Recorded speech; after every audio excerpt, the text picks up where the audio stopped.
பாமக நிறுவனர் ராமதாஸ் வீட்டில் கண்டுபிடிக்கப்பட்ட ஒட்டுக்கேட்பு கருவி காவல் நிலையத்தில் ஒப்படைக்கப்பட்டது.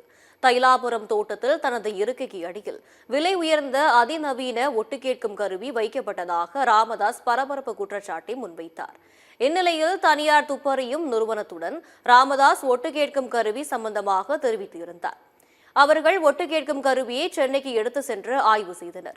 மேலும் ஒட்டு கேட்கும் கருவி சம்பந்தமாக பாமக சார்பில் சைபர் கிரைம் போலீசுக்கு புகார் அளிக்கப்பட்டது. சைபர் கிரைம் டிஎஸ்பி தினகரன் தலைமையிலான கிளியனூர் போலீசார் மற்றும் தொழில்நுட்ப உதவி ஆய்வாளர் ஆகியோர் ராமதாஸ் வீட்டில் கடந்த 4 நாட்களுக்கு மேலாக ராமதாஸ் இல்லத்தில் உள்ள ஊழியர்கள் உதவியாளர்களிடமும் விசாரணை மேற்கொண்டனர். இந்நிலையில் தனியார் துப்பறியும் நிறுவனம் ராமதாசிடம் ஒட்டுக்கேட்பு கருவியை ஒப்படைத்தது. இதனைத் தொடர்ந்து பாமக தலைமை நிலைய செயலாளர் அன்பழகன் ஒட்டு கேட்கும் கருவியை கிளியனூர் காவல் நிலைய ஆய்வாளர் கலையரசனிடம் ஒப்படைத்துள்ளார்.